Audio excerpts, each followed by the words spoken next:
All right, good afternoon, everyone. I call this June 10th, 2025 zoning meeting of the Bernalillo County Board of Commissioners to order. Commissioner Benson is excused, and I believe the vice chair is just in the back. She should be here any minute, but regardless, we have a quorum. Director Ham, are there any changes or additions or updates to the case before us today? Mr. Chair, Commissioners, good afternoon. Nicholas Ham, Director of Planning and Development Services for the county. We will proceed as scheduled today. I just have a few brief opening remarks before Ms. Iverson takes over and gives her presentation, so be prepared to give those when you all are ready. Okay. We'll go ahead and stick with our agenda then. Next item is approval of our minutes. I move to approve the May 13, 2025 zoning meeting minutes. Do I have a second? Second. Second from Commissioner Barbara Baca. Seeing no discussion, we don't have to do a roll call because Benson is not online. So all those in favor of approval of minutes? Yes. Aye. Passes on a 3-0 vote. And so we'll proceed to our public hearing. We will now proceed with staff and applicant presentation and then proceed to the public hearing. Madam Clerk, would you please swear in all of those giving testimony today? Yes, Mr. Chair. All those providing testimony, please stand up, raise your right hand. Do you solemnly swear or affirm that the testimony you are about to give at this hearing shall be the truth and nothing but the truth under penalty of perjury? I do. Thank you. All right, thank you, Madam Clerk. And just to outline this quickly, Director Ham and his staff will have 2 minutes to present initially, and then we'll have the applicant presentation for 5 minutes, followed by staff closure. So, Director Ham, I'll let you take it away. Mr. Chair, Commissioners, thank you. And if it pleases the Commission, we'd request just a slight modification to the proceeding schedule. In light of some comments received from Commissioner Barbara Baca, we want to take some additional time to explain some things, to more contextualize this, provide additional information. So if it'd be all right, somewhere around 5 minutes should be all right. You okay? Maybe 10, if that's okay. Okay, if there's no objection from commissioners or applicant, then I think we're good. Yeah. Very good. Thank Proceed, you very much. please. Just to set the stage for you all, very briefly, this is an amendment to an existing sector development plan that's adopted by the county. The area in question specifically is north of I-40, flanking Atrisco Vista Boulevard, all the way to the city-county interface on the east end of this plan. Our staff has worked with the applicant, with county departments, with sister agencies, with the city of Albuquerque since around January. We have massaged this, I guess for lack of a better word, into a space where we feel it is supportable. That includes working with the applicants to achieve some concessions from them around the way that the open space buffer functions and the way that the open space buffer appears. So that both through what can be developed in that area as well as how that appears through an aesthetic lens. Commissioner Baca gave us some feedback through some of the briefings that we had with her. I want to thank her for that information and that direction.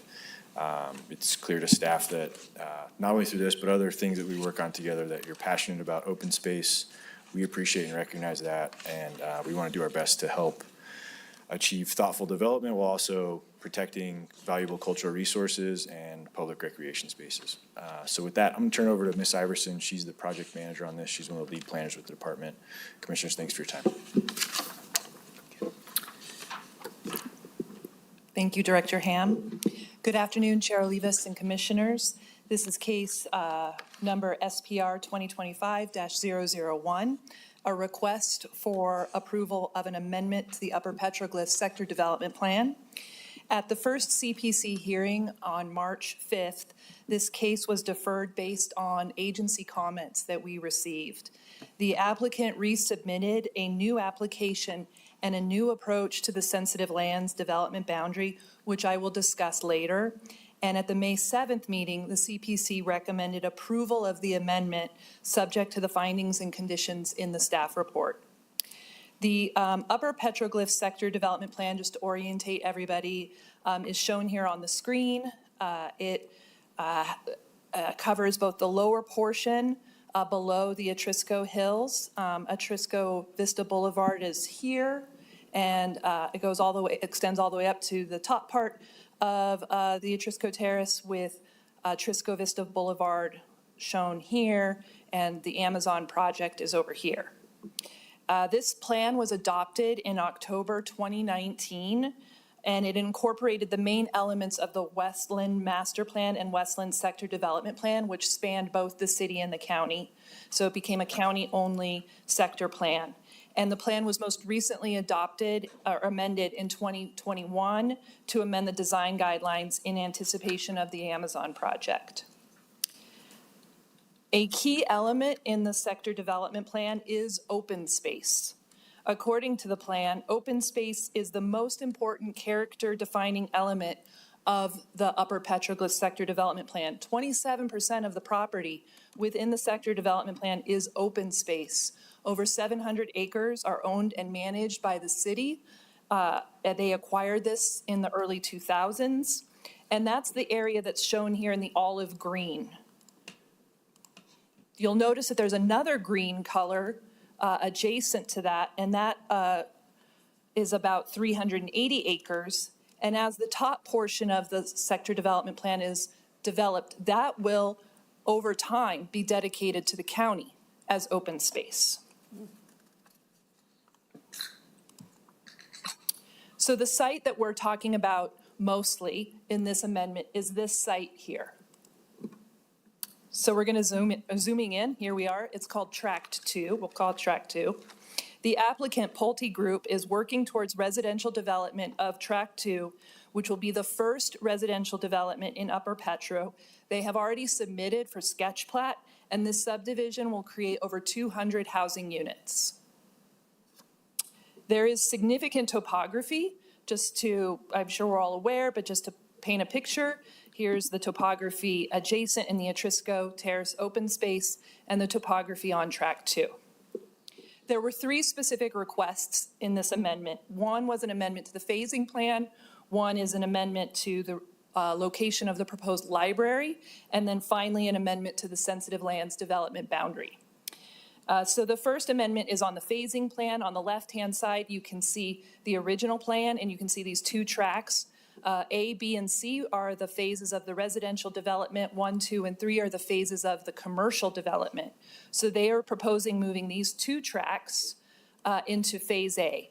And this one here is the Tract 2 that we've been talking about. There are also some potential to develop this site as well earlier based on the location of infrastructure. So they are proposing moving both of those into the first phase of residential development. And this is supported. The sector development plan very clearly says that the phasing is a best guess, and the plan anticipated flexibility based on market conditions and availability of infrastructure. The second amendment is moving the library. It was originally located in the sector development plan to be located on this Tract 2. They are proposing moving it to this southern tract down here. And this was supported by the City of Albuquerque Art and Culture Department. They indicated having no objection and that this area is being served by a library recently built at Central and Unser. We received no adverse agency or public comments on either of those two amendments.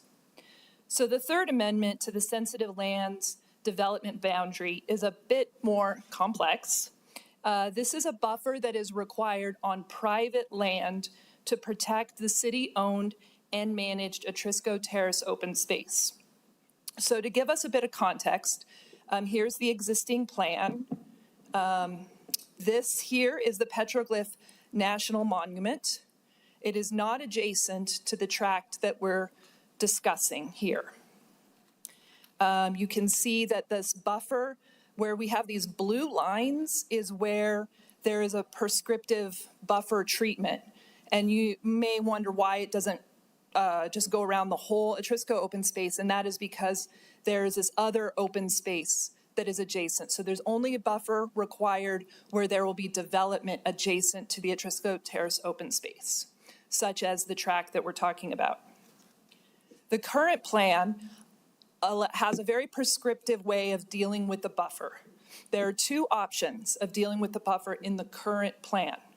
One option is to have, so if this is the Atrisco, the public open space, right adjacent to that, you can have a single loaded street, and then you could have private development on the other side of that. Or you can have an additional 50 feet of undeveloped land that is on private property. So you have the Atrisco open space, that's the property line, and then you have undeveloped buffer. It's generally undeveloped because right now the plan does allow for the construction of trails and utilities within this buffer. So we've categorized, we've called it generally undeveloped. So those are the two options, but it goes further and it says that of these two options, you have to do option A for at least 70% of the boundary.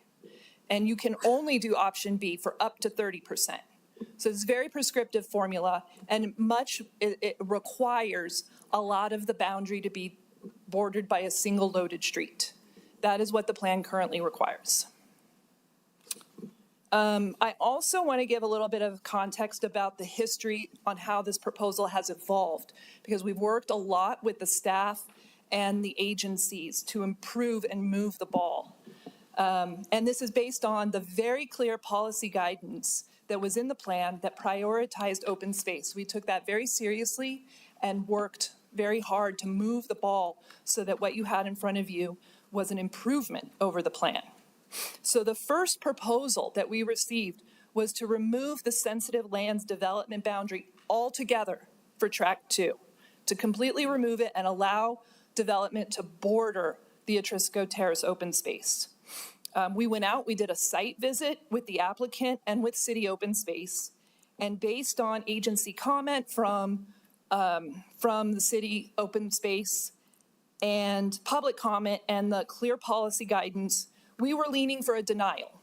But then the applicant came in and they came up with a middle kind of solution. And so we deferred it because we were not able to circulate that to the agencies. Then the applicant came back and they came all the way to say that they would have this 50-foot buffer for the entire length of Tract 2. So now the proposal for Tract 2 is that 100% of the border of that tract will now be a 50-foot generally undeveloped buffer. So we got comments from City of Albuquerque Open Space, and we worked with our natural resource services, and they support this treatment. It is the preferred treatment. It will provide a more natural transition between the development and open space. It will retain topography features, support wildlife, native vegetation, natural water flows, and reduce erosion. And this only applies to that one tract, Tract 2. But there is also a second amendment in the proposal, and that is to the development guide, to the design guidelines. And this applies broadly to all parcels that have a sensitive boundary. Right now, the language is just what you see in white. This is the existing language. No grade change is allowed within the sensitive areas other than that which is required for roads, trails, or utilities. So right now, grade change is allowed unqualified within that 50-foot buffer for utilities and trails. So we worked with our Natural Resource Division and the applicant, and we came up with further boundaries, further guardrails on what this means.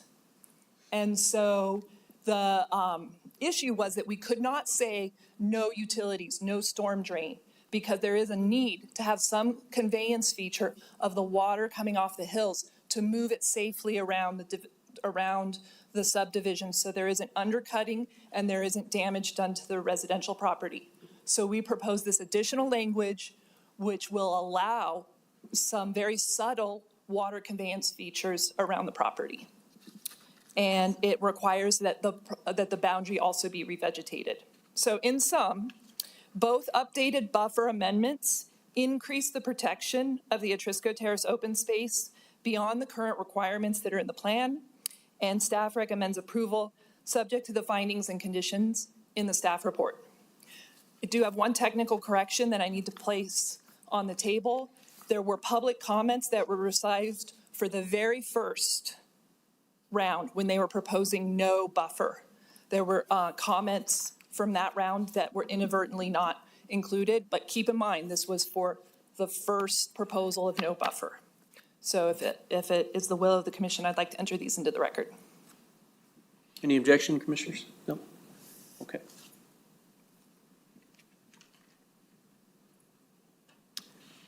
All right, I think we are ready for the applicant. If you'd like to come up and tell us a few words.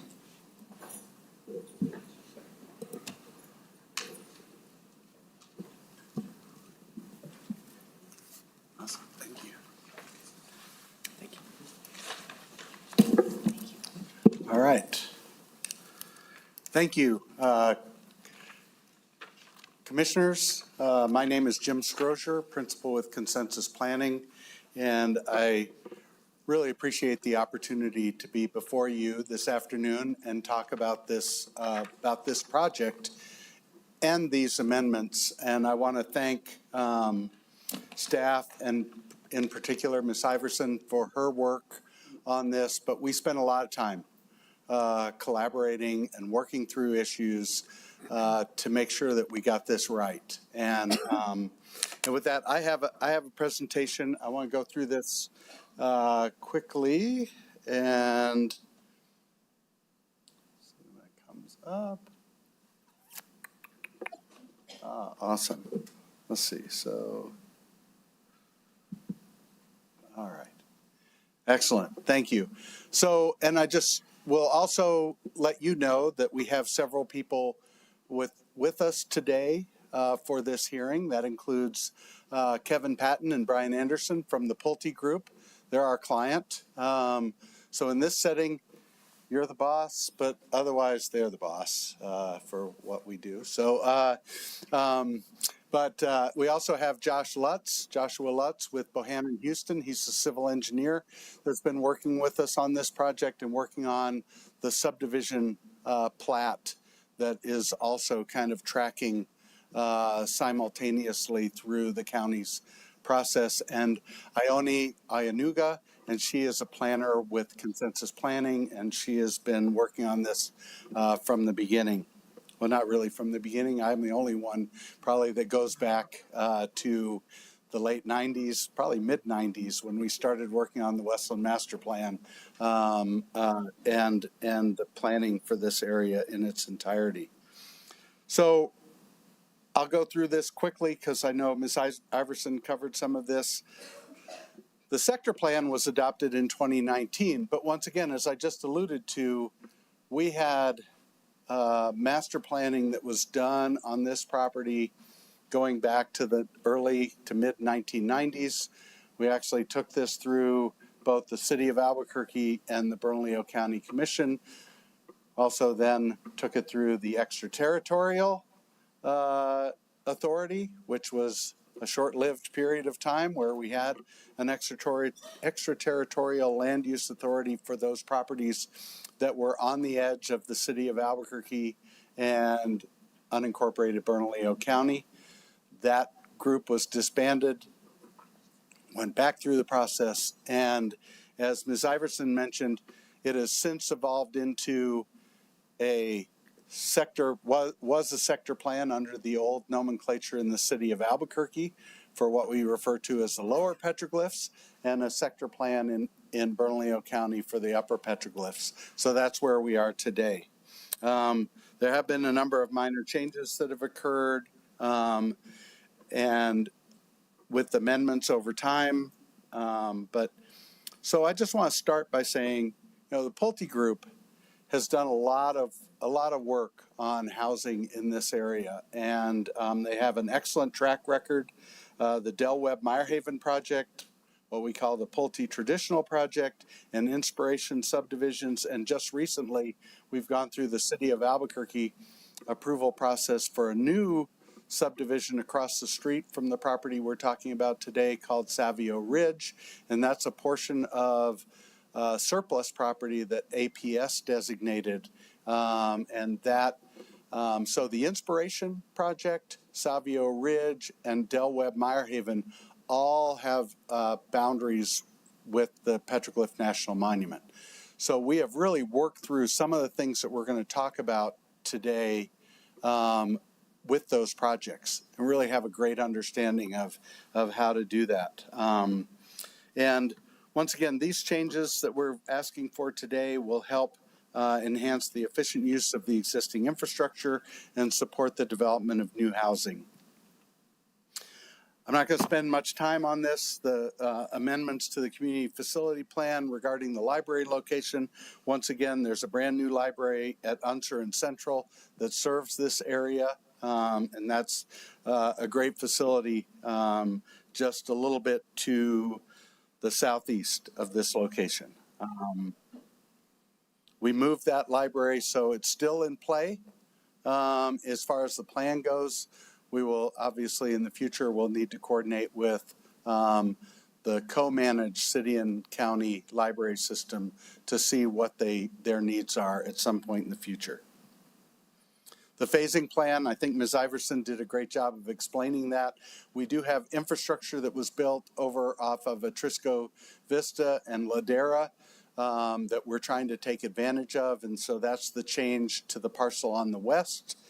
We are working diligently on future subdivisions and new housing projects over there, as well as the subject property, which once again, with the development of the Inspiration subdivision across the street, we have infrastructure in place that we'd like to take advantage of to move this housing forward. And with regards to the sensitive lands, I think once again, Ms. Iverson did a great job of explaining kind of the process that we've been through in order to get to the amendment that's before you today.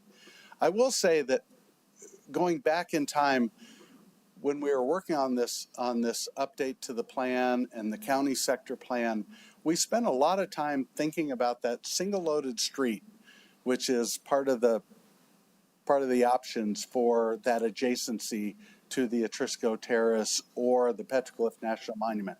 I will say that maybe in hindsight, we spent a lot of time thinking about that situation with regards to the areas on top of the Atrisco Terrace. So those areas that are higher in elevation, where that single loaded street gives you a view into the open space, across the open space, and really is a spectacular opportunity for those areas.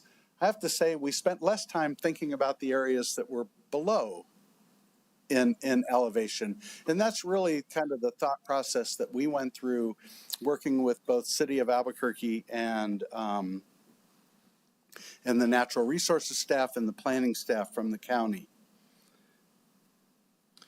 We started this effort off after we made our initial application. There were concerns expressed. We got together. We did a site visit at the end of January of this year, and we walked the entire perimeter of the site, really to get an understanding of how that relationship between the private property and the Atrisco Terrace that was owned and managed by the City of Albuquerque Open Space. And so we did that. And based on that, we had follow-up conversations, and we basically worked out the amendment that's before you today. So one of the things that we spend a lot of time talking about is, especially in this situation where this property is below in elevation the Atrisco Terrace. And we have other examples of where this has occurred adjacent to the Petroglyph National Monument to the north, thinking specifically of Santa Fe Village, where several years ago there was a big storm, and those rear yards were right up against the monument boundary. And there was no stormwater management that occurred upstream from those walls. So when that storm hit, there was significant erosion, significant silt, and damage that occurred to the private property down below. And so what this buffer allows us here in this situation, and some of these photos give you an idea of some of the naturalized sensitive treatments to help address that stormwater that's coming off of the public open space before it gets to the residents. And there's a couple things I want to talk about related to that. One is by having that a small channel done naturally to look very unobtrusive, it allows us to get that water off of the edge of the open space and not create problems. Because what happens if you think when bad things happen, they can happen upstream, right? Head cutting starts to occur. And so it allows us to prevent that from happening. But maybe even more importantly is it helps us to prevent damage to the homes that are further below. And so that's really what these types of features do. These pictures are from the Del Webb Meyerhaven edge. And you can see, like, at one point, there's quite a bit of water. I'm almost done. Yeah, let's you have Okay. a couple extra All right. minutes, just like we did. Okay, I'll wrap it up here shortly. This is an area where there's quite a bit of water that's coming off of the monument into this property, and so that channel is more robust. What I'll say about these pictures are a little deceiving that we've shown. I'll go back up to these because we're basically standing in the channel looking down in that open space buffer. When you're down below, looking up towards the National Monument, you don't even see it because the natural landscape is both below and above that, and it basically ends up being kind of a little pause, if you will, in that slope coming off the public open space and helps to protect the lands, once again, above and below that area. But it's very unobtrusive. Visually, you don't really see it unless you're standing in it the way I am when I took these pictures. The other thing I want to talk about is, and we've worked on the perimeter fencing with both the City of Albuquerque Open Space Division and the National Park Service, Petroglyph National Monument.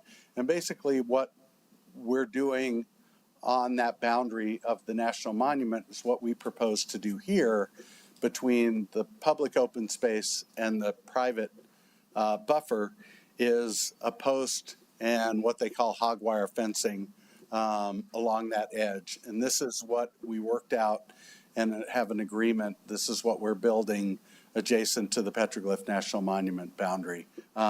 So visually very unobtrusive. You can see in other areas we did a more robust fence adjacent to the Petroglyph National Monument where their open space fence is just right next to it. This actually is kind of their preferred option, and that's what we propose to do here. In conclusion, we feel that the Atrisco Terrace is better protected by not having a road on the western edge of Track 2 and replacing that with a continuous 50-foot buffer. These amendments will allow the production of much-needed housing within the county. As was mentioned, this will be the first residential project moving forward within the Upper Petroglyph Sector Plan. The County Planning Commission unanimously voted to approve the amendments on May 7th, and we have reviewed and agree with the findings and conditions that were recommended by the County Planning Commission and staff as well. So with that, I'd answer any questions that you have at this point, and thank you very much for your time and consideration today. Thank you very much, Mr. Strozier. Appreciate you and all of the team that you brought with you today. I think we'll go ahead and move into the public hearing before we go back for questions and answers, if that's all right with commissioners. Do we have anyone signed up to speak? Thank you, Chair. Tonight we have a total of 2 speakers with 1 speaker on Zoom. When I call your name, you'll have 2 minutes to speak. The first speaker will be Renee Horvath.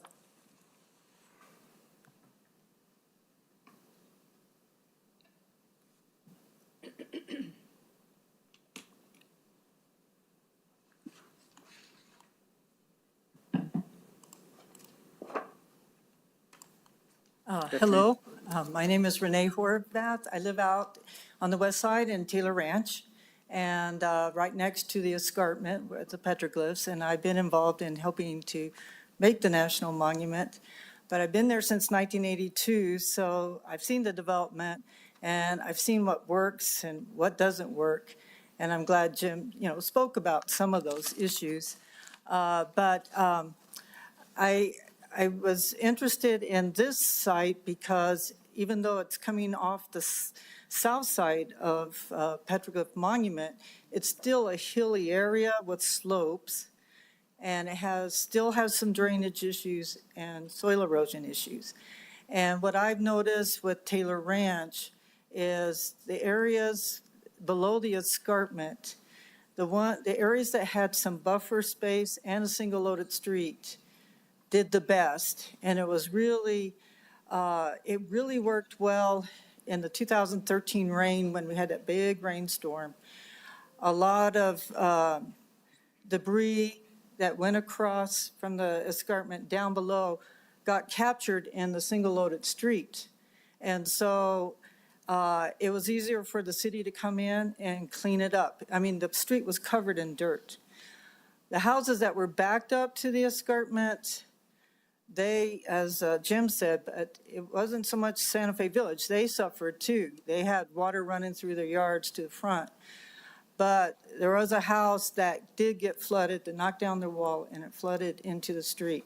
And the houses to the east of this is all east of Boca Negra Canyon, they're right now complaining because they do back up to the escarpment. The dirt is piling up behind their walls, and they're 6-foot walls. Their screen walls are not, can I speak a little longer? I'll give you like a couple, Okay. sentences. Finish your thoughts, Yeah, please. it's building up behind their walls. They're not retainer walls. And they're saying, Park Service, what are you going to do about this? Oh, county, what are you going to do? Or not county, city, what are you doing? And it hasn't really been resolved.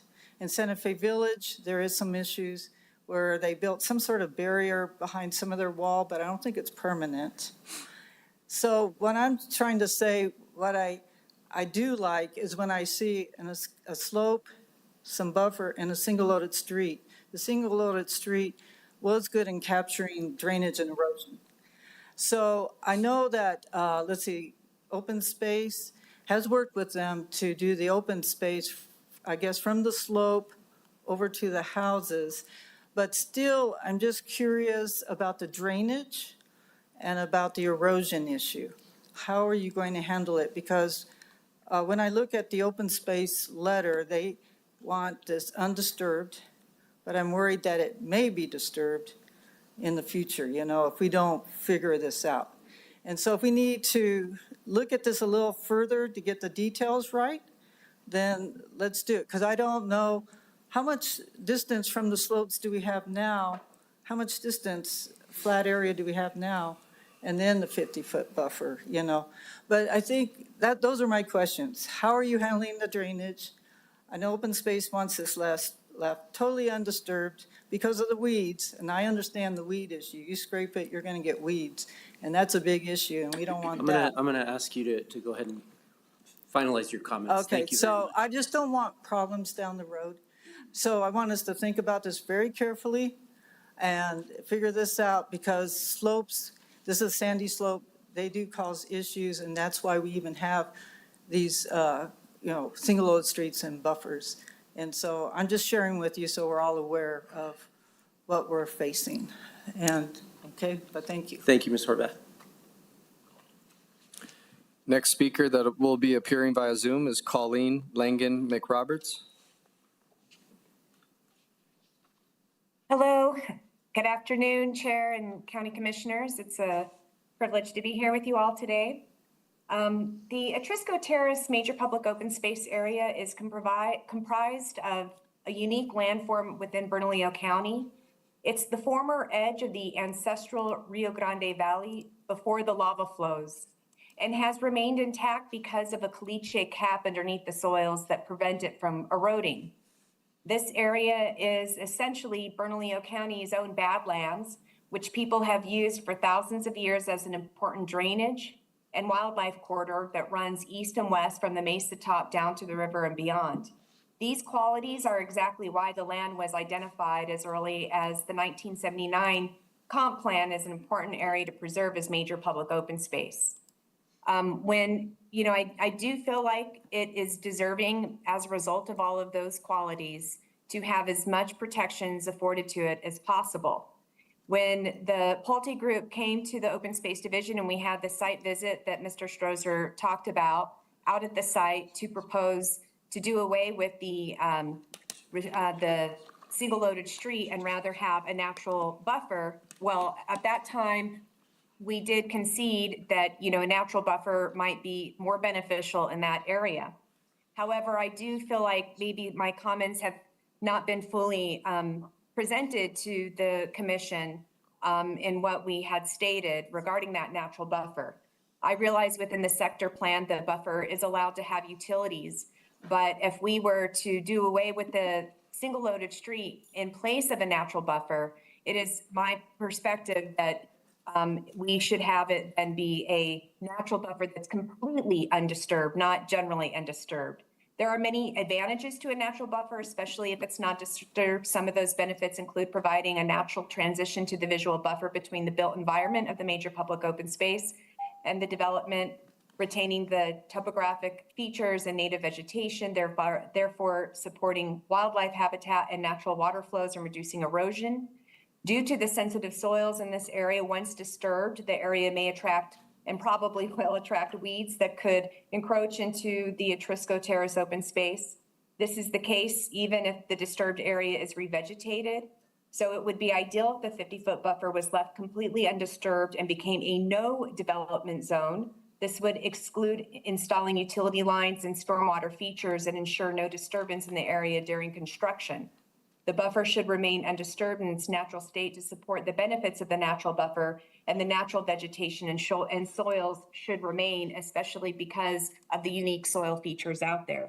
These were the comments that I actually did provide and still stand by. If we cannot have a natural buffer, if it is going to become an area of disturbance and of development, then, I think maybe we should reconsider the single loaded street instead. Because I would just worry that, this area would become highly disturbed, some seed would be thrown down, and it would not really provide the benefits that we need adjacent to open space to this very significant and important area. Those are my comments, and I stand for further questions. Thank you. Thank you so much for being here, Ms. McRobertson, and sharing those comments with us. Very important. All right, so that concludes our public hearing with both of our commenters there. So commissioners, open it up for questions or comments for the applicant and staff. Mr. Chair. Commissioner Barbara Baca, this is in your district. Yeah, thank you so much, Mr. Chair. And thank you to the applicant. And I do know that you've been working with staff, and I greatly appreciate it. We all know that quality development is what we're looking for, as well as protection of our amazing natural resources. And so I just want to say that that's what I'm looking for. And before I begin with my questions, because I have several, I did want to read into the record. She was not able to be here for public comment, but I was sent an email and comments from the superintendent of Petroglyph National Monument. So I'll take a personal privilege and just Please, read go this. ahead. This has been sent to our planning director and our county manager. Representatives from Petroglyph National Monument will be unable to attend the county commission meeting this afternoon to discuss the proposed amendment to the Upper Petroglyph Sector Development Plan. We did provide input previously in a February 24 letter, and I think that is what was provided to us as the addition. So you have that now. We didn't have it before, but let's see. Based on the information we had at that date, which is attached, we deferred to the City of Albuquerque Open Space Division for their input, since the proposed amendment is not adjacent to the monument. Since that time, we have learned that the proposal includes developing utilities and flood control structures, drainage ditches within the 50-foot sensitive land buffer, which we were not aware of at the time of our comments on the letter. It was our understanding that the sensitive land buffer was proposed as an undeveloped buffer, including utilities and flood control structures within the buffer, making it a developed buffer, and would alter the natural landscape, terrain, vegetation within the buffer zone. I do not believe it was the intent of the sector plan to allow development in the required buffer. We do not support including utilities and flood control structures in the buffer as it sets precedent for future development in the buffer adjacent to Petroglyph National Monument. I'd appreciate your reading our comments into the record today. I also request that this item be deferred until we can learn more about the intent and the proposed amendment relative to the sensitive lands. And thank you very much for that opportunity, Mr. Chair, because my questions all relate to this, and it's been mentioned that this is major public open space from our comprehensive plan in the 70s, and this Atrisco Terrace is a very unique feature, and now we have development, as we knew when we protected this. This open space is a public resource that was acquired by the City Open Space Division, for whom I worked. I think you all know that. I was back here when, as far back as Renee and Jim Stroger. So we are at the point where we need to do some problem solving. And I get that, and I think that's, and what's before us is an amendment to a sector plan. And so my first question is, that sector plan calls for a front or a single-loaded street on the full length of this Atrisco Terrace feature. Is that correct?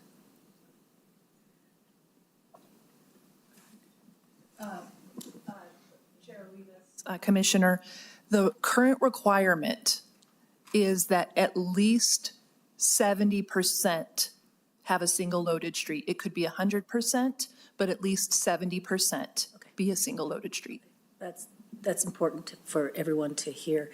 And I mean, I do feel like the request for a deferral is an honest one, and this is not to delay any of this, it's to get it right. And so what my questions relate to is exactly the thinking behind moving from that single-loaded street to a naturalistic buffer, because talking to my colleague who was here working with Westland Development on, where are you, Jim? Back when this was acquired by our quarter-cent quality of life tax. So this goes back really far into the protection of natural features, one of which are these natural sand dunes that Superintendent McRoberts mentioned. So that it's very difficult soil to develop on. It's very difficult soil to deal with drainage problems on. So we have to be creative in how we're dealing with the ultimate drainage solution. The single-loaded street was also the idea at the time, talking to my colleagues, because it allows for this southwestern parkway, you could say, and that's what Ms. Horvath talked about, where you have development coming up to the toe of a slope, but opening it up with a single-loaded street allows for a bike lane, a walking sidewalk on that street, cars driving to get into these homes that can benefit from the protection of this open space. It's different than the petroglyph monument and the hardscape of that basalt rock and the petroglyphs. It's soil and arroyos, and it's unique. So the idea of the acquisition of open space, as outlined in our own comprehensive plan, was to protect that unique nature. So those single-loaded streets gives public visual access, if you will, to this important open space. And so that was the reasoning behind that. And for the ultimate management of this public land, sometimes that's a better solution, because you don't have the problems in the big floods with water cascading over the public land right up against the backyards of our future residents out there. We don't want to create problems for our future residents out there. We want to be able to allow a good drainage solution. And so the single-loaded streets have a couple of reasons that they're in there, and that they were recommended way back when the sector plan was established. So my question is kind of maybe to our drainage guys. I mean, and I know that this is a sector plan amendment, and the drainage plans come before us or before our engineers later on in the process. But I don't want, as a decision maker on this sector plan, to preempt that better solution by creating this amendment that will ultimately put backyard lots up to a naturalistic swath that has a drainage feature within it, and then who maintains that drainage feature. And, I've been told that perhaps homeowner association might do that. I don't know that. I just got the briefing yesterday, which is another reason why I think it would be of value to defer this, to bring our engineers and open space resource specialists together with the developer to see what does that, what did you call it?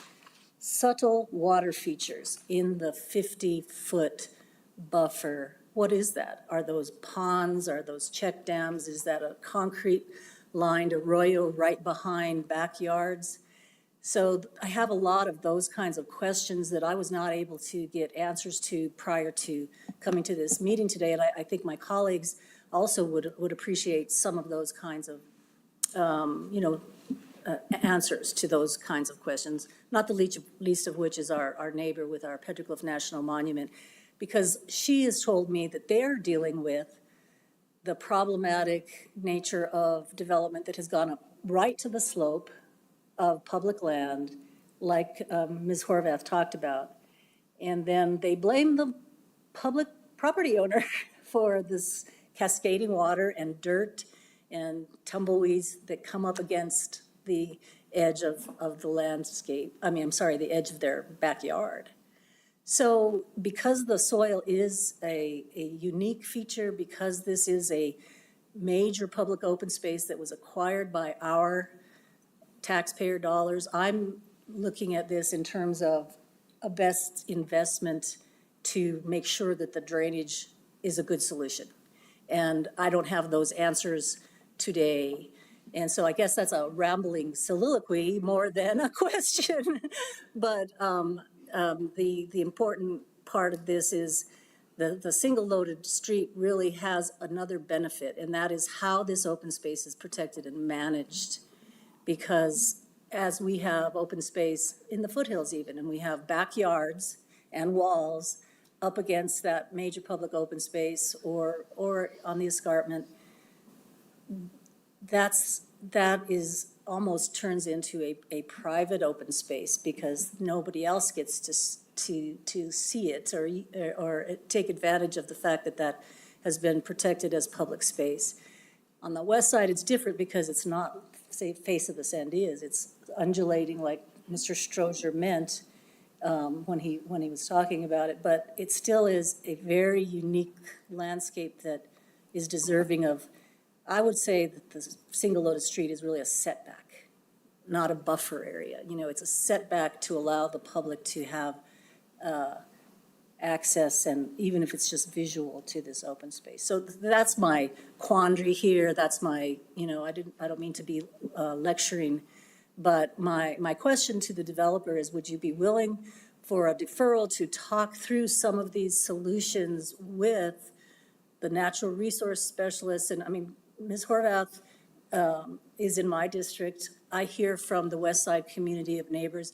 I asked our county planning commission, and nobody that I know of presented at the last meeting when this passed unanimously by the CPC. Was there public comment on that? That's what I was told. So I'm a little bit coming into the game late and really feel strongly that we need a little more time. I need more time to determine the best. Basically, it is a transition, Mr. Strozier, from public lands to developed lands, and we want to do the best we can because that makes the development much more valuable if you do it right and we don't just create a problem with a ditch behind residential lots. So that's my question, I guess, is, sorry.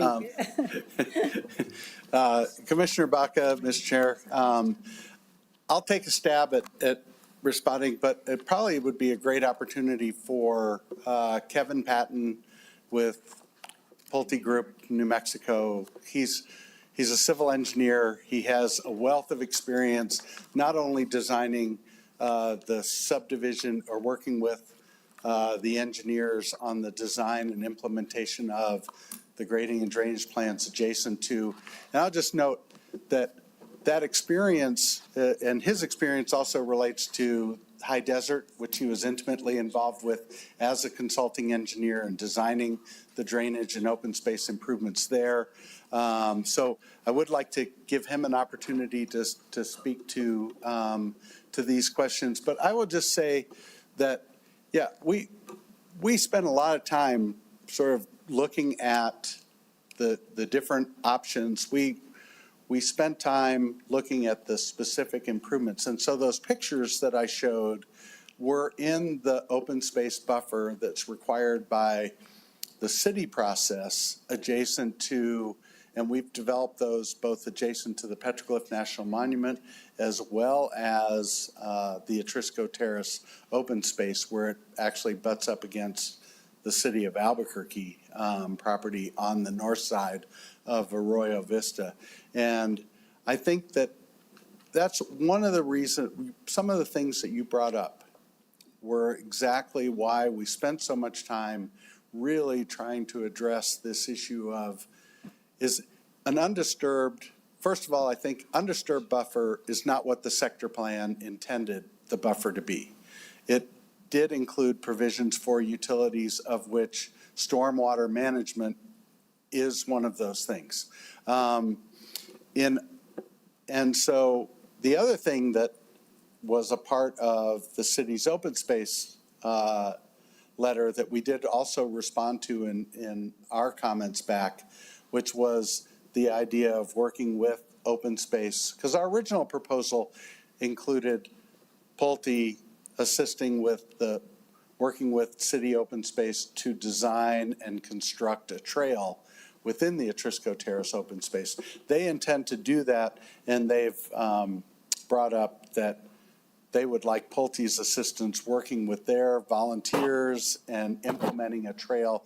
We haven't identified a couple of places where we could connect from this neighborhood to that trail. So connectivity and bringing those two worlds together, I think, is an important part of not only what the sector plan envisioned, but what Pulte envisions with this subdivision.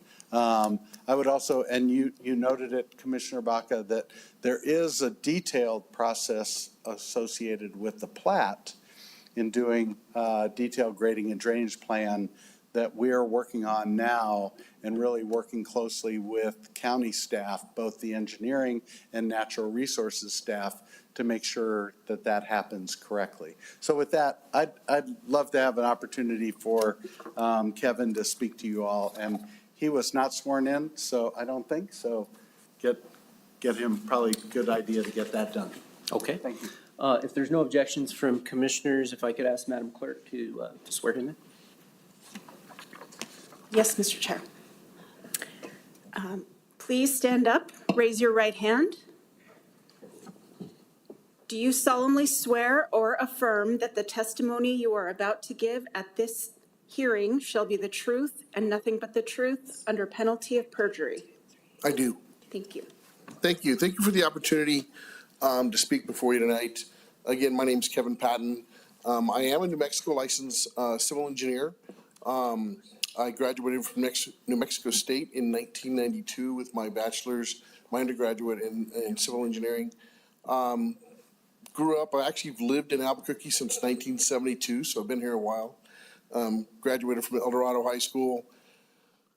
Came back up after I graduated from New Mexico State and went to work for Bohannon Houston. So the same engineering firm that is working for us today on this project.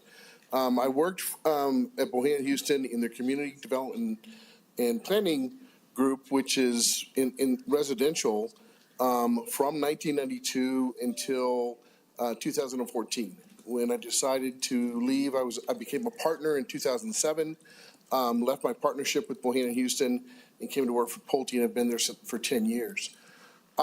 Spent most of my career, 33 years, doing residential development, doing drainage. I've been fortunate enough to did all of High Desert Master Plan, Mariposa, Oxbow around St. Clair's High School, Andalusia. So these are some of some iconic, I think, master plan developments that you can drive today, that you can go look at the drainage that we've seen, the test of time that we've had, where we've seen, substantial rainfall, substantial storm events, and how they've weathered over the time. You can talk to, folks in the city and the county and understand how they performed over the years.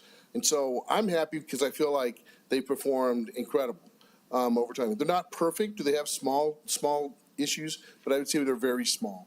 So when I get up and I stand before you today, I stand as an expert, in my opinion, in this category when I talk about how you address drainage coming off a public open space. And a street is in essence a channel. Okay, so we can have a street up there, but I think most people, when they envision that, if they're standing on a city open space and they're right there where the property line is, they think that street is right there adjacent to them at the same elevation. But if you were to walk or drive into some of our subdivisions, Inspiration across the street on Arroyo Vista, or the Del Webb, we're 30 feet down. That same roadway that maybe buffers and is adjacent to the Petroglyph National Monument or the city open space in those particular cases, in some cases is 30 feet below if you were standing in the city open space. Because when you grade a site, it's more than just where that road is located, but you try to balance. So there's a lot of things that you want to try to do to minimize your carbon footprint. One is you want to try to balance the earthwork when you're doing that. So you got to take the boundary to the east, which is the lowest point, and the boundary to the west, which is the highest point in the particular site that we're looking at. When you balance that, okay, so if it's sloped like this and you want to try to balance that, you can see that I'm starting to drop my high point and raise over here on the east side, but I'm lowering on the west side. And so that's when you see that street that you think might be at the same elevation as the open space, it's not. So when you envision somebody walking or somebody driving on that roadway, they're really going to be looking at a hillside, and you're going to disturb that area regardless. So I put if today we're able to, I would rather not put a 50-foot buffer. So it's a buffer to an open space. So it's an open space to an open space. That doesn't do us any good. That just reduces the amount of developable area. I'd rather put a street there because the street will act as a channel instead. So instead of putting a street in that area, I'm saying, yes, back the homes up there, because we've done that. It's been successful. We did it in Del Webb. We did it in Inspiration. We did it in a number of places that I've discussed, Andalusia. Excuse me. And so instead of a street being there that acts as a channel, we're saying we're going to put a channel there. Yes, it would be owned and maintained by the HOA. The HOA, it's visible. The nice thing about this channel is it's visible. You can walk up there, and anybody walking up there can see issues that might arise. So we have HOAs that actually hire and have people inspect, just like we do for SWIPs. So when the SWIP happens and you have a rain event and the EPA says you have to go out and inspect that, that's what the HOAs do. They hire a professional that knows what they're talking about, what to look for, and they, on a regular basis, after each storm event, would go out there and recommend, hey, how is this performing? And then what do you need to do to make any kind of corrections? So there's safety checks put in place to make sure that it's functioning as it should, and it's not a danger to maybe the homes that might be backing up to that. So when we first proposed that, it was my proposal to say, hey, I'd like for the homes to back up here in this 50-foot. And I think that if we start back with the reason that there's a 50-foot, in my opinion, and I've been involved with the Westland development, again, since the early 90s, is because of the situation that we had in the early 70s where people built a wall right up against the open space or the Petroglyph National Monument, and there were no drainage improvements. There was no engineering done. And so you had this natural slope hitting a wall, and there was nowhere for the water to go. That's why we're saying in this 50-foot buffer, we want to be able to disturb that area, yes, but we'll put it back in a, if you saw the pictures that Jim showed you with what we did in Del Webb, you would say, that looks pretty natural. But we disturbed that area and put a channel in to redirect the water safely around the homes.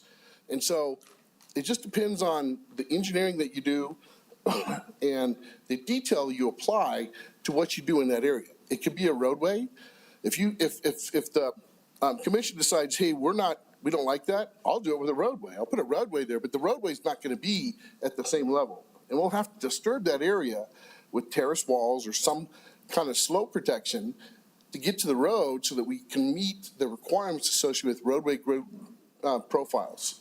So hopefully that's making some sense, and you're getting an idea of that it's not like our first rodeo and that we're going to go in there and do something that we don't know what we're doing. So hopefully have a little bit of confidence. Hopefully my reputation and what I've done over the last 33 years in New Mexico and some of the communities I've shared provide some testimony to what we really want to do and how we'll take care of this area.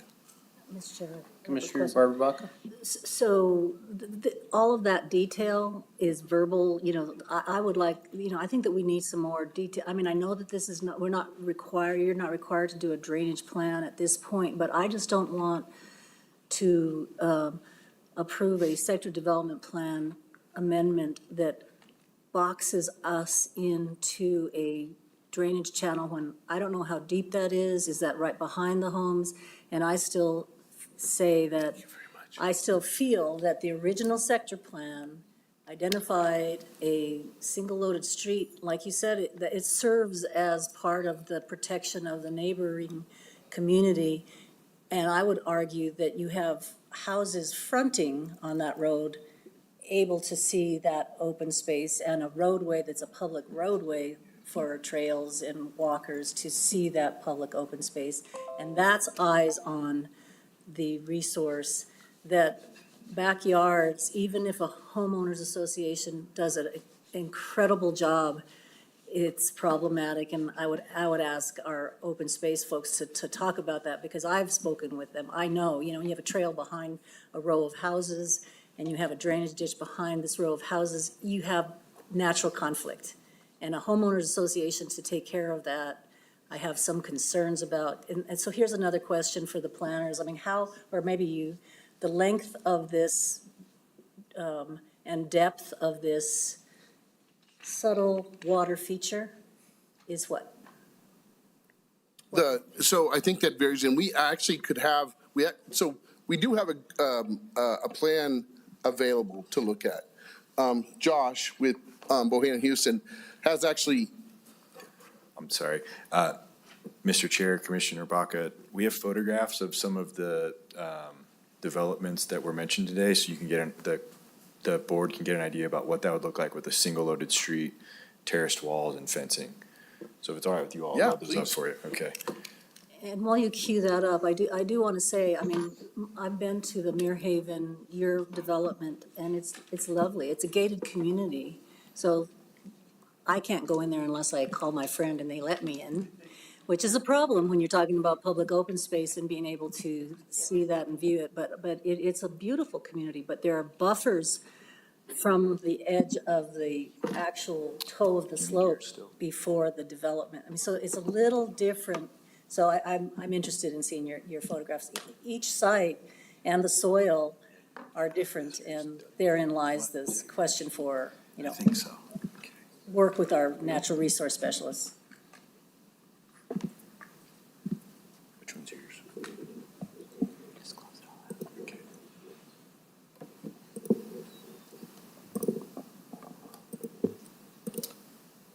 As they're bringing this up, I would share that roadways actually have a little bit of they can only carry so much water. So it's 50 foot and you have an 8-inch curb. The nice thing that we're doing is we can create actually a channel that is specifically designed to address the 100-year, 6-hour flood. And we can do that with a roadway too, but the roadway is specific. You can't, it's not like you're going to have a curb that's 10 inches or 12 inches high. Where the channel between the wall and the home in this area, and we can re-landscape this, we can have some terrace. I would share that I think what we've done in these other areas is actually much more aesthetic than an asphalt road that's 28 or 32 feet wide, face to face, and you see a sea of asphalt. What we're doing in this area is going to come back over time when we've provided, palm yuccas, and it's not just, we're not just throwing seed on the ground. The reason I left being a civil engineer and came over to Pulte is so that I could control more of that. So that's, as I get older, as I think as all of us get older, we want a legacy. That's my legacy.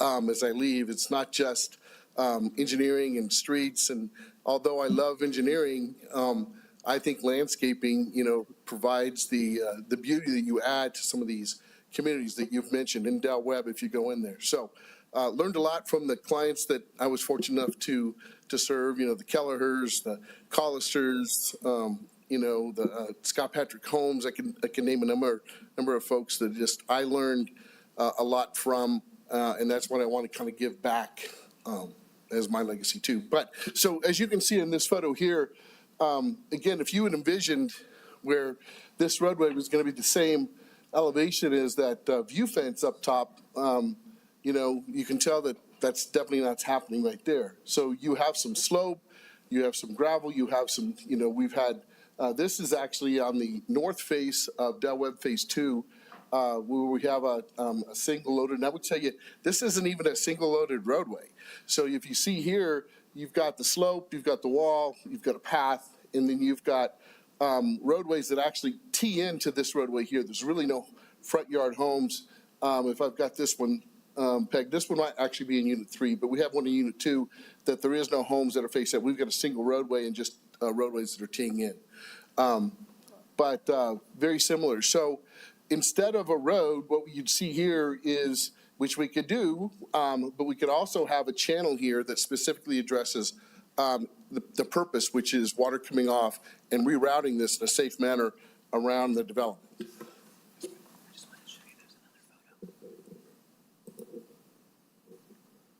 So you can see in these photos, the notch out to the left, you've got the view. This is the Petroglyph National Monument just above the fence. We've got this small wall up there, and then you can see that little notch out with this cobble swell that comes down that safely conveys water where we have a low point. So there's a lot of detail that's given in there. We're not just going in there and just blasting the area and then not paying attention to specific drainage details. Yeah. So, Can you stop on that one? I mean, so this road that you see the curb on, is that a single loaded street or that doesn't look like it's a backyard. So this is kind of making my point about. No, but it could be. What I'm saying is this could be whether that's a street or if that's, let's say that street's narrower. It is a street, that's an 8-inch curb, but instead of that street, I could have, that could be a cobble line channel there. Or it could be a little bit deeper. And it could be, instead of an 8-inch curb, that could be a foot deeper for that, and have a wall against it instead of another curb on the opposite side. And it would still provide the same conveyance, still have the same engineering, the same care associated with that. And that's what I'm saying. We've done that in a number of places, and it has, again, I'm looking over 30 years. I love to go back and drive. I even take my kids and say, hey, this is what your dad did. And I like to drive in the rain when I see other things that are failing, but the community that we designed and engineered doesn't have any issues. So, it's hard I can stand here and I would, again, we can encourage you guys to go look at these. Again, some of these have been standing for a number of years. Like I said, the stuff around Oxbow, the stuff around Ana Lucia, High Desert's been around, since, and built out since the 90s, so. Are there other photographs that you have, staff? Oh, that's it. So if I may, Yeah. Commissioner Baca, just to interject here real quickly. So the time is 4:12. Just want to do a quick time check for everyone. And also, open up the floor a little bit if there's any other questions or comments, just so that okay, I see everybody shaking their heads no, so if you want to continue. I do have a couple comments, but I'll hold on to them for a few more minutes. Well, I guess I still feel that this has been brought to this commission for action today. I am not ready to take an action for approval of this solution for the sector development plan amendment. I am willing to have staff and our colleagues that manage the public open space, which is the full length of this amendment, which is significant. I mean, that's a significant public investment in this open space, and we want to make sure we get it right. And so I guess I'll defer to you, Mr. Chair, and before I make a motion. Okay. So thank you to everybody for just educating us a little bit here on these different designs and, how things can be done. I guess I'm a little unsure here that one option is better than the other from the perspective of environmental protection and, what I think we're discussing here most of the day, which is, how do we make sure that these open spaces, one of the things that I was looking at there on that picture is how this is really an important corridor, right? It's really a wildlife corridor because it connects to the petroglyphs and it allows wildlife to move in parallel, in a north-south directionality. So I think it's a really important space from that perspective, wildlife, that sort of thing, but also from the human perspective, right? People that are going to be living here, people that are going to go out here to hike and bike and do all the things that we do in open space. So it is very important. And to those property owners that live around there, it's a huge asset to them, their property values, and also risk, right, if it's done improperly with regards to drainage and grading. To me, it sort of seems like maybe, I don't know, but maybe there's a way for everybody to get what they want. Because I think I understand what you all are trying to do at Pulte, right, is to sort of avoid building all this extra infrastructure that I don't know actually does as good of a job as the arroyo that, I'm just going to call it an arroyo because that's what I think it is, that you showed in the pictures. Yeah, the channel. And so, it seems to me like that probably is the better way to go. I hear what you're saying. You can size it appropriately, and a street maybe has less of that. I also know that from a maintenance perspective, neither one of these are free, right? But those pictures that staff just put up there last is actually a lot of maintenance. It's a lot of herbicides. It's a lot of, climbing up those slopes, getting landscapers to go up there and, clean things out, weed things out. Over time, maybe that stabilizes, but, and vice versa. On the other one, there's maintenance factor, right? Keeping that channel clean and clear and any erosion runoff that gets in there and blocks it, right? And I don't know that either one of those is perfect from that perspective. So I see what you're trying to do, right? You're trying to open up more developable land and avoid this cost of a road and all the concrete and all the things that go into that, while still addressing the drainage issue that you're primarily concerned with on those edges. So yeah, I just don't know that one of these is superior. I sort of kind of lean towards the option that's proposed as an amendment here, that it's probably a little bit better from the perspective of addressing drainage and also keeping it natural, because I don't think that looks natural at all, those last pictures with the street. But what I was getting to with maybe there's a way for everybody to get a little bit of what they wanted. I mean, is there a way to site that drainage infrastructure where 20 feet of the 20 feet closest to the open space or the 30 feet closest to the open space remain largely undisturbed, right? Is there a way that we can do something like that? And then the other thing that I think of too is we're saying utility corridor, and again, I'm just throwing out ideas, but is there a way to narrow that to really specify drainage so that we don't have, we're hearing about all this fiber infrastructure debacle that's going on in the city right now, so that we make sure we don't have, fiber contractors and PNM and gas company going in there after the fact and trenching and, digging things up. Maybe that would make people feel more comfortable too. So I'm just throwing out a couple ideas, but I do think that this type of buffer from a naturalistic sense probably makes more sense. It probably protects the land a little bit more. But I can see where if you build that infrastructure right up to the edge, you don't really see that full benefit. So, Mr. Strozier. Yeah, Mr. Chair, just a couple comments, and Mr. Patton may want to chime in as well.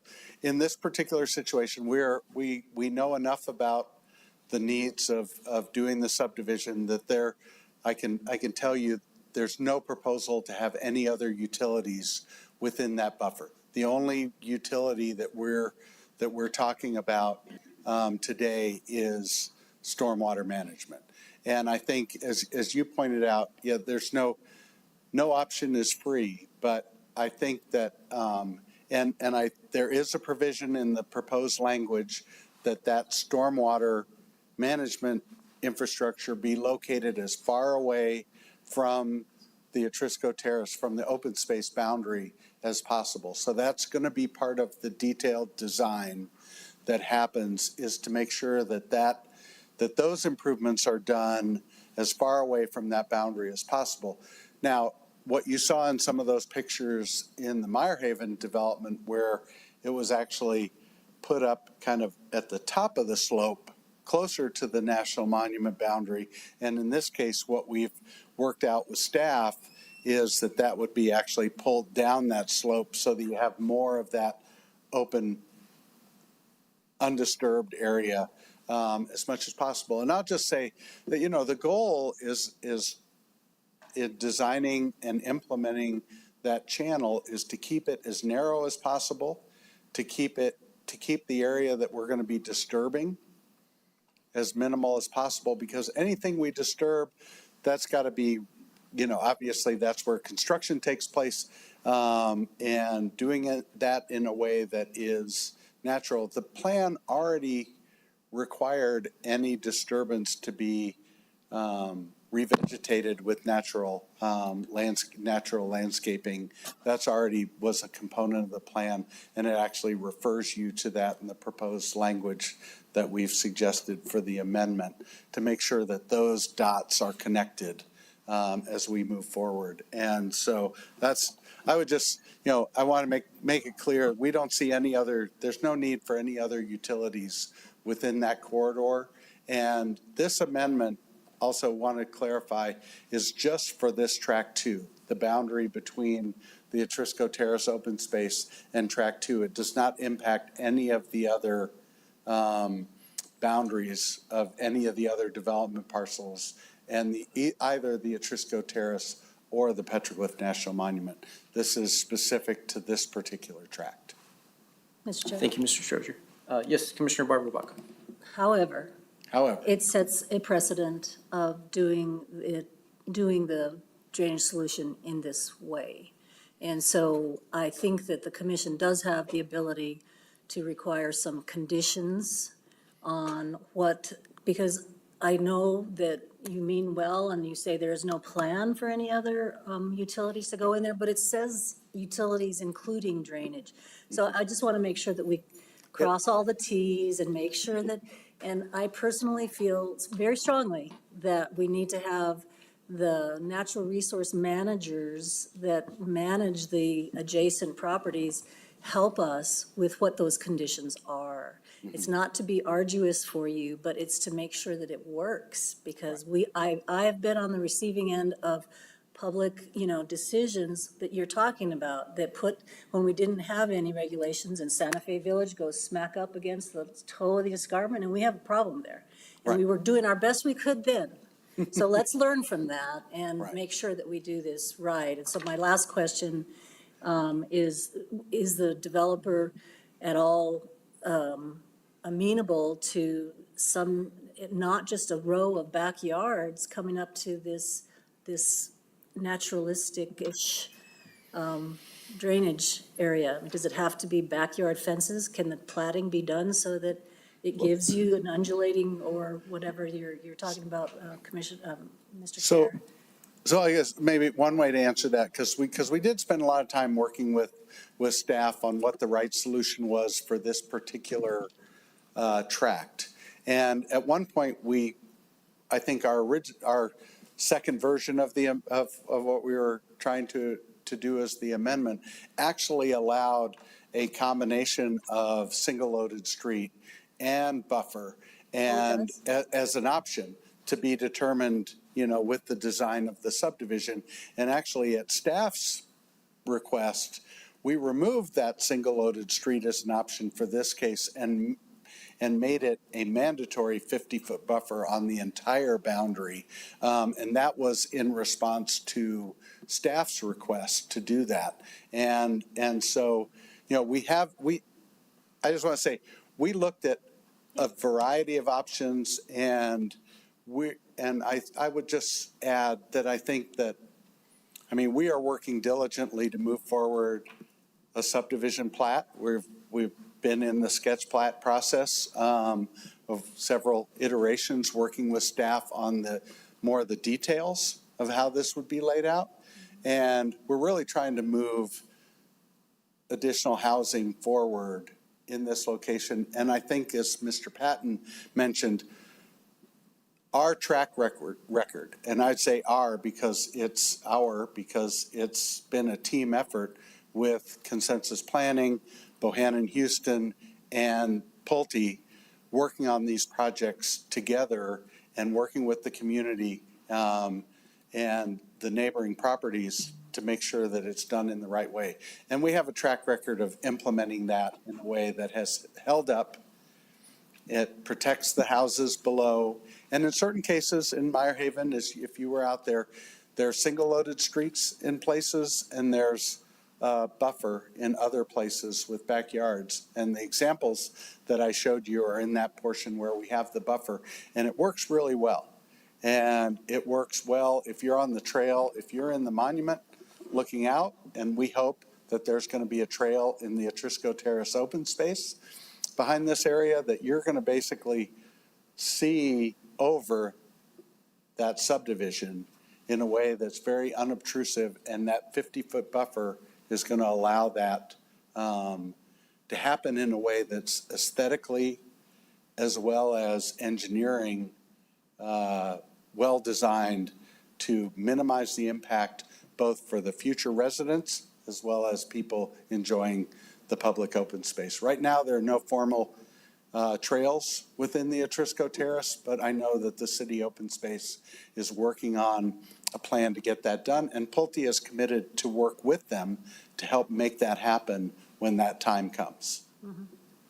That's great, and I trust that is true, that you've been working with staff. And so I'm going to move deferral because I want that to continue, because I don't see a single solution of backyard fences the entire route, addressing some of the concerns that I've heard from our natural resource public lands managers, and that's very important. As I indicated to start with, this is on our comprehensive plan for a reason. Those are very difficult soils to develop. That, not only is it beautiful and we respect the resource, it helps in the development and quality development, so that we don't cause we don't get in our own way of causing more problems.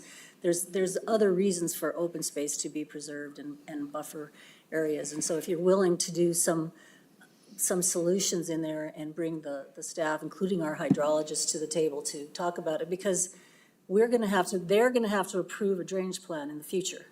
And I haven't talked to them. I haven't heard from them. And I know that that's in the future, but perhaps this gives us a deferral, gives us an opportunity to look to that future, even though what we're approving is a sector plan amendment. So that's my proposal, to defer this to the next zoning meeting, and I don't know if that's a month.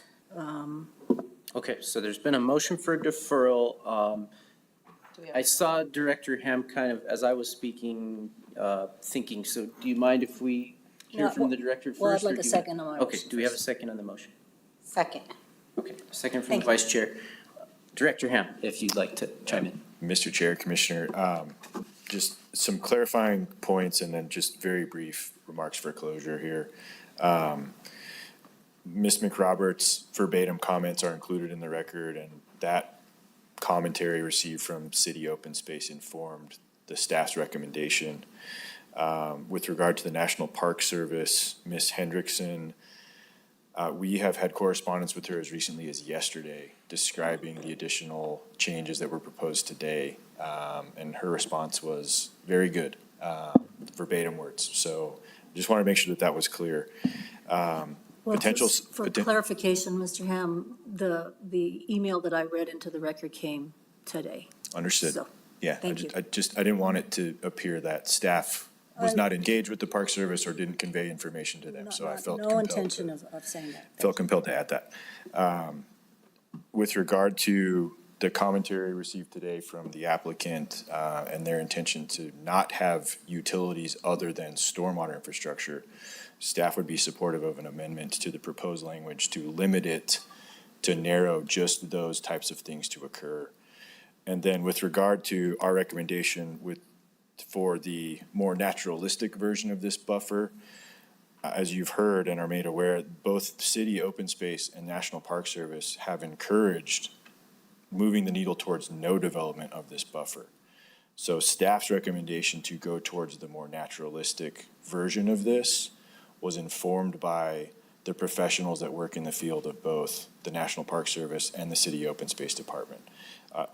In our view, it was closer toward their enumerated goal to preserve this area in a more naturalistic way, as opposed to allowing for development of a graded road that does require a significant amount of grading, engineering work, and further development, which would get us, in our opinion, further away from that naturalistic type of feature.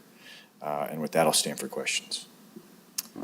All right, thank you, Director Ham. So we are not necessarily in questions. We're debating the motion for a deferral that Commissioner Baca made, and seconded by the Vice Chair. So opening that up for discussion, I want to jump in and just say, I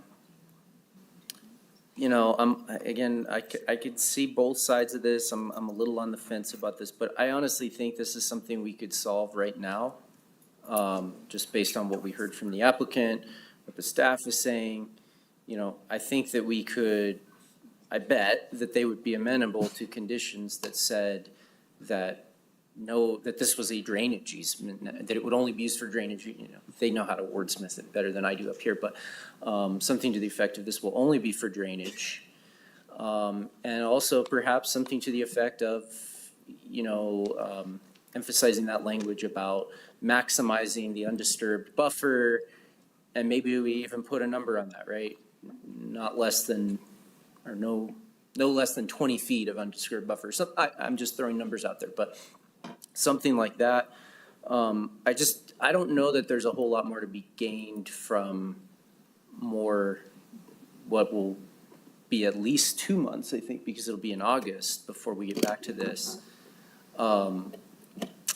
And I am not, if the developer just walked away right now, I actually am inclined to believe that the single loaded street thing is a worse option from the perspective of protecting the environment. So I don't know that I don't think they're going to do that anyway, but I don't know that I want them to just walk away and say, we'll just go ahead and go the way that we wanted to go before, which they're allowed to do. I feel like with conditions, we could probably fix this right here and right now and not have to, use extra resources on that. But I understand where you're coming from, Commissioner Baca, in the sense of, wanting to have that robust dialogue. But I'm just not sure that there's much more to be had, because as it is, the developer can just build a road there. And I think I don't feel like that's the best option. But anyway, that's my position. So I don't think I'm going to support the deferral. Commissioner Baca. So what needs to be done, in my opinion, is wordsmithing those conditions. That's what I feel gives us time to do that, so that I am not proposing that it just be, because what they're proposing in the 50-foot buffer right now is, I'm not objecting to the need for a drainage solution here. I know that we need a drainage solution. What I am saying, though, is the solution of a single loaded road does work as, in terms of land management of open space in other areas to the north of this development. So I know that to be true for the record. And so that is one option that could be done. They could go away and do a single loaded street, and we'll deal with them with the drainage plan that they'll still have to bring forward. And we'll still be working with that to make that work. So we're not abdicating that decision in the future of coming up with the best drainage plan for the county. I'm also trying to protect the county's resources. When we have a homeowners association that's going to be responsible for a 50-foot buffer with a channel in it next to open space, I worry about that.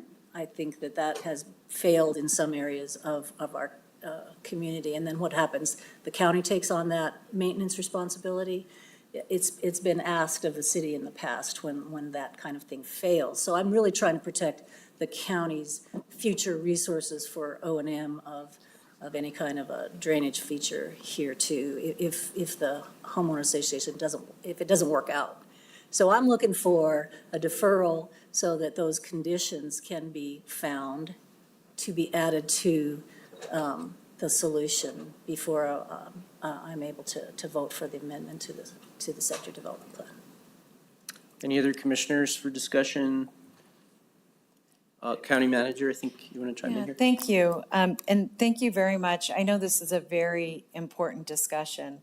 And I know that later on, we're going to be talking about housing, and this is one more contribution to the overall housing that we need in our community.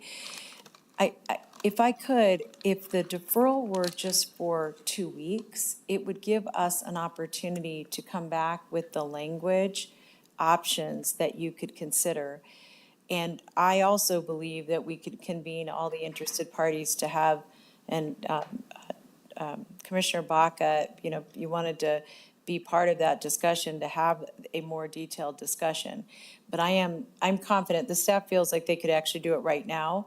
But I'm confident that we could use the 2 weeks. It would mean, and just to be clear, that the agenda items, because of our rules, we're essentially going to be putting the same item on the agenda, but we can bring in the additional language as we get closer to the meeting. I'm more saying that just because we have the 2 week, our internal process to agendize the item.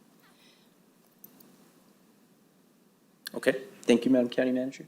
So do you want to modify your motion for it to state a 2 week deferral, or? Yeah, yes, I would be okay with that. What my consternation and frustration here is that the briefing that I got on this was yesterday. The knowledge that has been shared with my colleagues is equally recent.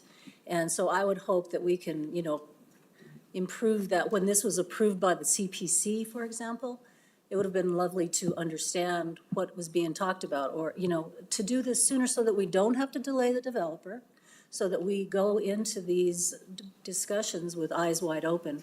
Because I do feel a little bit that, I haven't walked it except for the one time when we were really looking at the Petroglyph National Monument to introduce the new county manager. And so, although I know of the idea and the vision of a Trisco Terrace because of the comp plan, I was working in another job during the early 90s, and so I wasn't a part of that acquisition and the decision to put this front-loaded, I say that, single-loaded street, but I agree with it. But I don't know what, and there is some benefit to the existing plan unamended.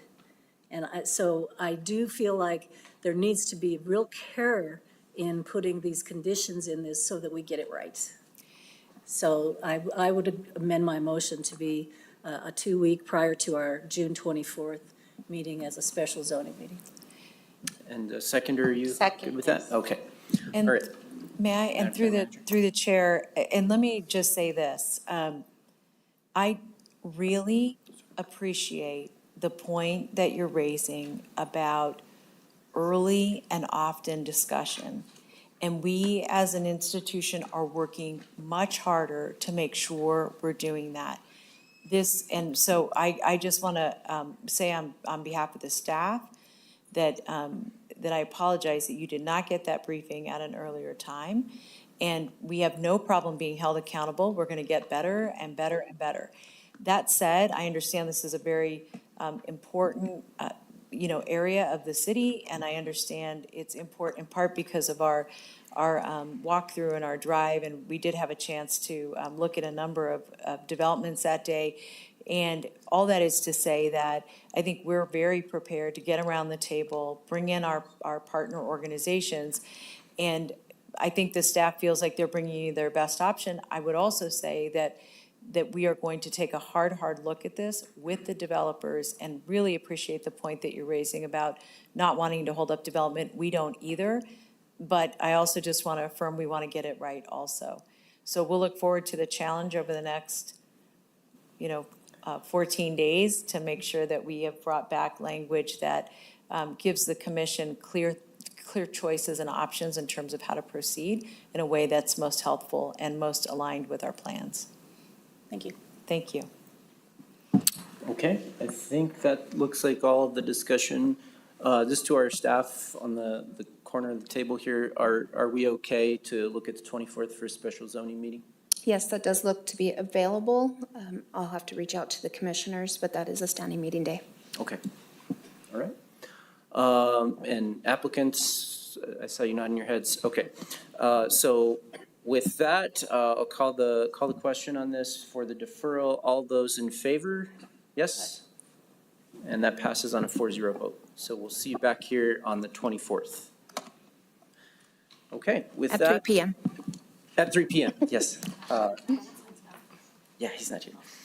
So with that, our next zoning meeting will not be on August 5th. That's our next regular zoning meeting. Our next one will be on the 24th at 3 p.m., a special meeting. If there's no other business, this meeting is adjourned.